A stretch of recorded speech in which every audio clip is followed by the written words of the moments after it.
in the first game? I don't know, and I don't know if impact is a word, but I just think at some of our positions they may have to play. So, Efo's a kid that may have to play, DeAnthony may have to play, Colt may have to play, and I think some of that is a byproduct of obviously their talents, but some of it's also a byproduct of that we have some injuries at those positions, and there's not a lot of depth at those positions. So, you may see Trey a little bit. It really just depends on how the games goes with LaMichael and Kenyon. So, Lindsay. Chip, have you decided how many guys you're going to take with you, and will Kiko and or Cliff make the trip? We have not decided on how many guys we'll take with us. So. And what about Kiko? Do you have a? We haven't made any decisions on who's going where, so that's all. Our travel rest isn't until later on in the week. So.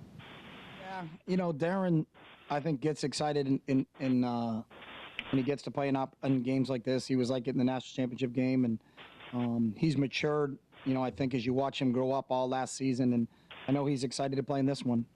He's got a lot of, I think actually a couple cousins that play for LSU. So, we recruited Darren early, and then he had committed to LSU, and they were recruiting him as an athlete.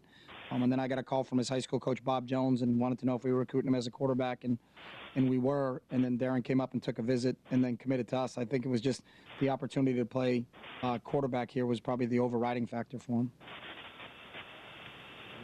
Yeah, but we played at Tennessee was the biggest stadium we played in, so that would probably be the one that I think our players would go back to. We played in 100,000 plus at Tennessee, so I think, I don't worry about our older guys. They've been in big venues. You played in front of 90-something when we played at USC, played in 100,000 at Tennessee, so they've played in big venues. It's just those young guys haven't played in a college football game, and so you really don't know what to expect out of those guys because I've never seen them in that situation, and you hope they can handle it, but some guys do, and then other guys get caught staring into the stands for the first couple of quarters, and that's just kind of the nature of what the whole deal's all about. So, similarly, have you talked to them about kind of the quirks of that stadium, specifically with Jackson Rice and the big scoreboards up there as the punter? Have you addressed that with them at all? No, we haven't. We'll go take a look at the stadium on Friday when we get there, and so we can touch base on that then.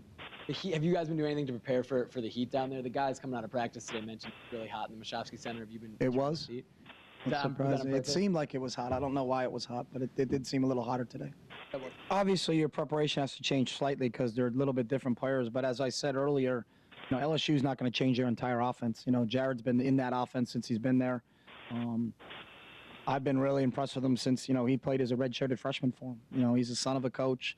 Watch what he did at the end of the Tennessee game last year, the end of the Florida game last year. He's got a lot of experience. He's got a live arm. He can throw the ball. You can tell that he's got some real field intelligence out there in terms of running the show. So, we know obviously Jordan was a tremendous football player, but I don't really think there's going to be a drop-off at the quarterback play because I'm really impressed with what I've seen out of Jared so far. College? We have watched tape of where Coach Craig Thorpe was, but, Steve's not going to be calling the plays right now. Obviously, their offensive line coach has been kind of promoted to coordinator right now, but I think it's going to be a compilation of what Les has done. It's still, as we always look at it, still Coach Miles' offense. He's been an offensive guy everywhere he's been and been really successful everywhere he's been. So I still think it's going to be a lot of what LSU has done in the past. Obviously, when you add new coaches to your staff, they're going to bring in a few new wrinkles. So we have studied what Coach Craig Thorpe has done when he was at Louisville. Take your pen out because it's a long list. Mingo, Montgomery, Ryan Baker, they got two of the best corners in Matthew and Claiborne. Offensively, their offensive line's outstanding. Spencer Ware is a really, really, really good athlete. That's 200. To believe he's a 225-pound running back as a player.